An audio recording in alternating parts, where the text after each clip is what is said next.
Welcome to lesson number 60. And in this lesson, we're going to be looking at charts and graphs. And we're going to look at the simple bar graph first of all. And as you can see, I've already copied that to here, renamed the tab to simple bar graph. So we've got the worksheet in front of us. Now we're going to use charts, so they're under the insert, and we've got a whole range of them there. We have got the recommended, but we'll ignore that for the time because you want to learn how to put graphs in, not how to get Excel to do everything for you. So how do we do this? Well, the first thing I'm going to do is I'm going to select the first column of data that I'm interested in. So I've selected that by clicking on the first cell, holding the mouse button down and dragging down. You already know that one. I'm then going to hold down the control key, the CTRL. I'm using the one at the bottom left of my keyboard, but you're perfectly welcome to use the one at the bottom right of your keyboard. And then all I'm going to do is click and hold the mouse button down and drag down the second column. Now we did this very early on, but it's been a while, so you should be able to now again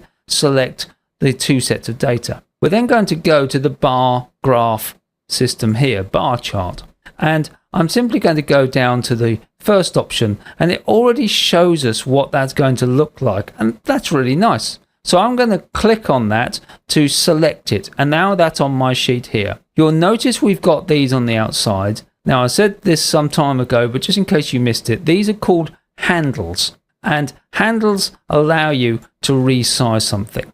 Now from a graphical point of view, you should never grab the side handles because you distort the image, but in charts that's not so terrible. So we've now got our basic chart here, and it works really nicely. You will notice that we've now got two menus, format and chart design. Under chart design, we can then go through and have a look at different layouts. You might notice that this one's all squished at the bottom and we're losing the names. We can alter that if we want to, but let's not worry about that at the moment. We can go to this one that gives us the values, the specific values at the top of each column. You'll notice as I'm moving the mouse over, by the way, that we can see data about this column. So what we're pointing to in this instance. So that's quite useful when you're looking at a graph live. We can go to a chart like this. So we've got the figures and we've got who they belong to and who's responsible for them at the bottom there. And we can continue looking at these without any issue at all. That's quite a nice one, a 3D effect and everything else. Now I can add more features to this. So I double clicked. So I can, for example, go to add chart element and go down and look for the legend, and then I can stick a legend in the top corner, and that's there. Then that's not incredibly useful. Series 1 doesn't mean anything because each person only has one set of data. But what I can do is switch the rows, and now I get new look at the data. So I've got this data here, and the legend tells me whose color is what, and I get quite a vibrant look there, and that does apply across the whole group. So again, I can now go through them saying, right, I've got that.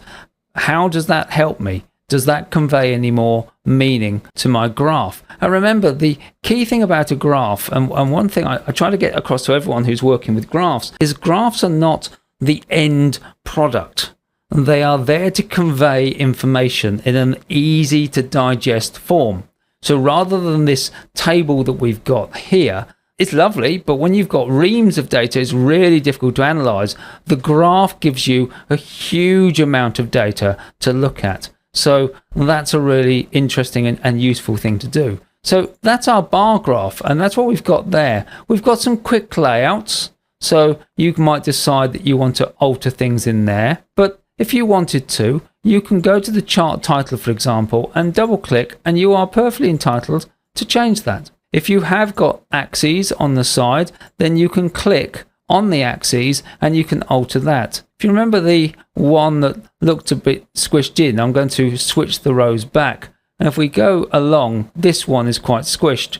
I can then go to the bottom and double click, and I can actually alter the way that looks. So what I can do is I can simply go to this tool here, the third one in. So as you notice, when if I click away and close that down, if I go to that label at the bottom and double click, then this comes up, and I can then go to this tool and I can decide how I want the text to look. so I can realign the text direction. These are expandable, so I can say, well, I want the text to be that way instead. So I can control the way the text appears, and I can control virtually everything about this whole chart, including where it appears. So at the moment, this relates to this data here, and it's on the sheet. But I can right click and I can move chart and say to it, no, I want that to go onto a new sheet. And I'm going to call this one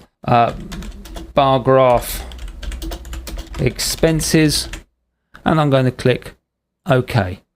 Now what Excel does is create a whole new chart sheet. Unlike the worksheets that we got used to, there's no cells or anything else, purely the chart here, and I can adapt and play around with this chart to my heart's content. Obviously we've got the legend there, that's all right. I can always get rid of it by either adding the element and removing it, or just clicking delete. And those are the kind of things you can do and play around with these values and explore what the chart offers you. So we're going to have a look at another type of chart in the next video. See you then.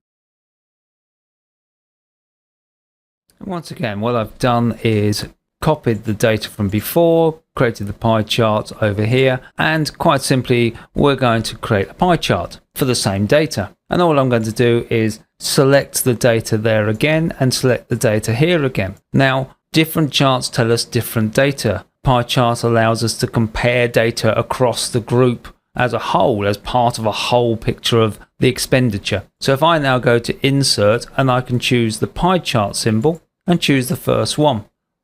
Obviously I've got very similar tools. I've got the chart design and the format, and I can go through and decide, well, I'm going to change how that looks. It's up to me. But there are also other things I can do with the chart. One of the things that I like to do when I'm messing around with these charts is simply to change chart type just slightly. So if I click on change chart type under the chart design, I get a number of options. One of those options is this one, which is the 3D pie. Now, from a display point of view, that's really handy. I've got the percentiles on there. If I don't want those, I can always click and I can always say, no, I don't want to see those. But I can also do Control Z and bring them back. Then what I can do is I can do something that a lot of people don't realize you can do with this. So for example, if I click, I now have selected the data set and it's showing me the data set I'm talking about. But I'm now going to double click on this segment here. So I've now selected that one single segment. I can now click, hold the mouse button down and drag it outwards. And I can do that to other ones if I want to. That allows me to see the data and emphasize the bits that I'm interested in. So you can do that to a number of segments without any problem at all. You might feel that you're not seeing this in enough of an angle. So what we should be able to do is alter the way that this appears. And we do that simply by right-clicking on the chart and choosing 3D rotation.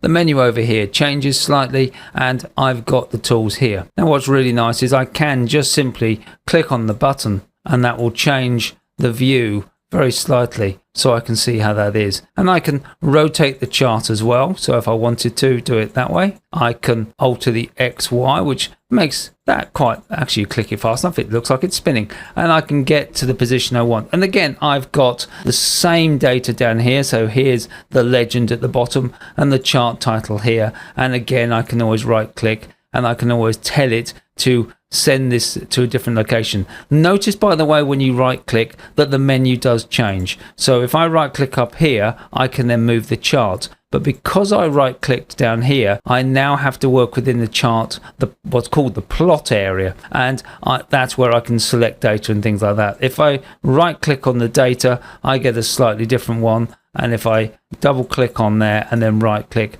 a few other little changes that I get there. So the context menu is quite powerful here and it's really useful.